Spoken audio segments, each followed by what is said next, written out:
We all know Rolex annually produces more watches than its competitors. Take Horology's Big Three as an example. Audemars Piguet makes 40,000 watches yearly, Vacheron Constantin is half of that, and Patek Philippe produces 70,000.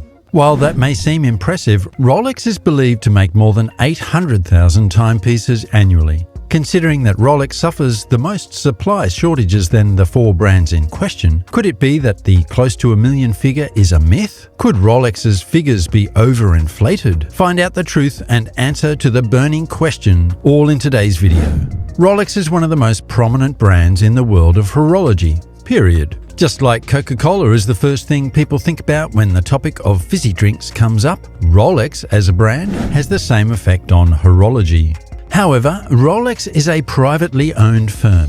Hence, outsiders like you and I can never get the full tea behind its inner workings. But how would it be intriguing if secret details were always spoon-fed? By carefully analysing data from reliable sources, the bigger picture gets painted. The takeaway may not be the exact figure or 100% right one, but it'd surely get us a model of Rolex's endeavours. To start us off, did you know Rolex produced an estimated 1.05 million watches in 2021?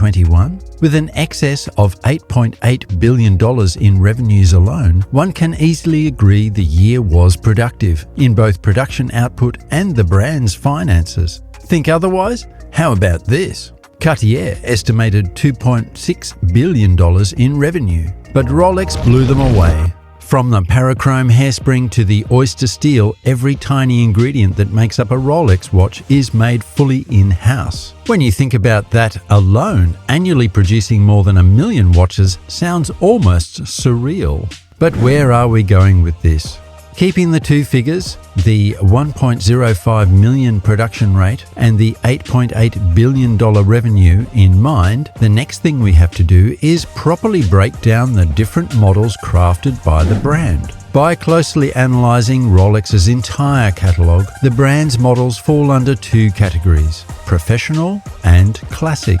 While the latter made up 54.6% of all the watches Rolex made that year, the former surprisingly accounted for 45.4%. The reason we find the value of professional Rolex watches to be surprising is simple. All over social media and outside the virtual world, no one seems to be able to get enough of the watches under this category. The models here are simply the most desirable, as far as the hype is concerned. However, the split makes perfect sense. The truth is, while the Classic series comprises 5 models, 8 make up the Professional collection.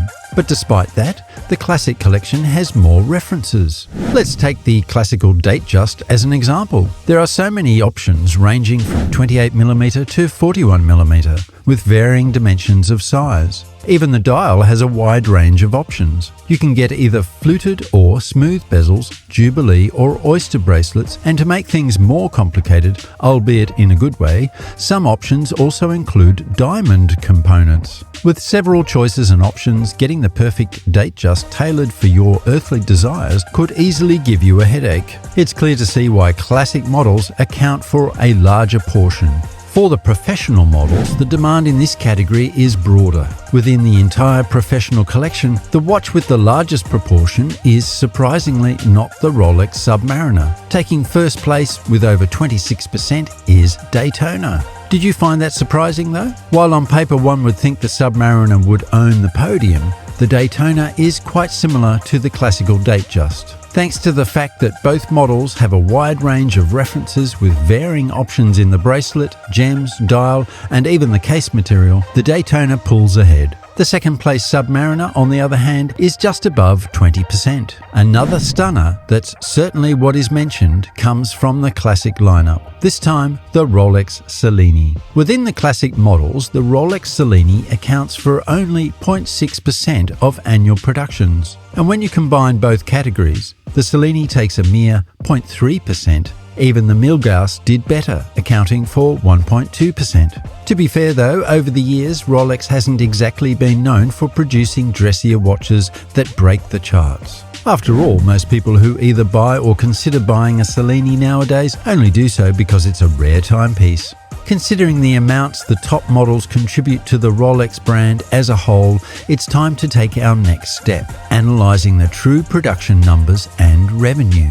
But what's a better way to start us off than referring to the winning Datejust? Do you know this particular model could be a standalone brand? With a revenue of $2.37 billion, the Rolex Datejust is simply insane. As a matter of fact, it came so close to Cartier, the second highest brand in terms of revenue generated by the brands in the entire watch industry. As we said earlier, Cartier generated a revenue of $2.6 billion. We've already mentioned why the Datejust beat everyone on the classic range. But excluding that, not only is the Datejust an iconic timepiece that you just have to latch on your wrist, but also serves as an entry point to the brand.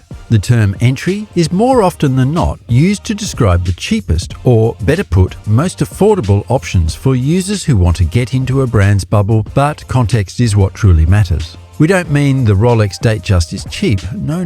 Rather than that, the model has such a wide range. With so many sizes, material options for cases, and other aesthetic variations too many to mention, the Datejust represents a precious gateway for new customers to dive into the brand. You'd be hard-pressed to say there's a model that appeals more specifically to users while retaining its timelessness. Now that we're thinking about it, who doesn't like Datejust?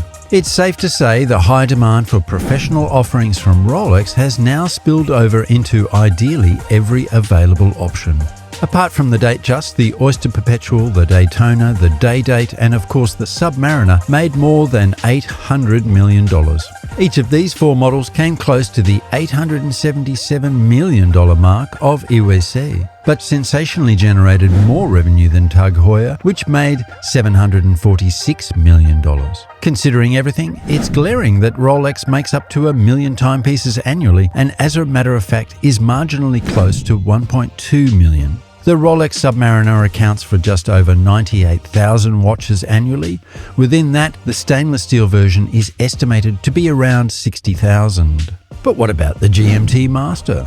According to Quill and Pad, over 88.5 thousand watches are produced in a year. Within that, the stainless steel models are estimated to be around 54,000. Barely last year, Millenary Watches estimated that the global number of authorized dealers stands at over 1,800. To be precise, 1,816. But having that in mind, each of these authorized dealers receives over 260 professional models a year and just under 320 classic models. Interestingly though, only 33 Rolex Daytonas made it to these authorized dealers, and half of the retailers globally will receive a single Platinum Daytona annually. Despite the relatively few references, the Rolex Submariner remains one of the most supplied models, surprisingly even more than the Rolex GMT Master. Also, surprisingly, the Rolex Explorer 1 and 2 is more supplied than the GMT Master, although this could be because the Explorer range has a lower wholesale value, hence meaning more watches need to be supplied. Alas, it's important to note that not every Rolex authorized dealer is equal. That is to say, there are many regions where specific models tend to be more supplied, given consumer trends. In a populated town or area, an authorized dealer should be getting more models to add to his inventory compared to a smaller branch in a less populated locale. There's no way to say for certain, but wouldn't it be logical to think not every branch received the same allocation though? Alas, one thing we have all to consider is that the number of Rolex authorized dealers is likely to fluctuate, and with that in mind, the total number of watches available per dealer annually may appear different. In conclusion, Rolex is hands down the most recognizable name in the world of horology and arguably one of the most popular brands in the world. Gaining desire and love from anyone who dares to look into the brand, it would remain talked about for years to come. However, just like the details discussed in today's video, most of the inner workings, frameworks and blueprints of the brand remain relatively unclear. After all, they are a privately owned firm. So far, it seems that Rolex truly produces more than 1 million watches annually. The reason why it never seems to go around falls back to the age-old problem: demand outstripping supply. Not even 1 million timepieces can satisfy everyone's burning desire. Waiting lists are still as long as ever, but with Rolex making moves like the recently announced pre-owned certification program and the new sites the brand is building, it seems like Rolex is taking a step in the right direction. The future is still uncertain, but what's life without optimism?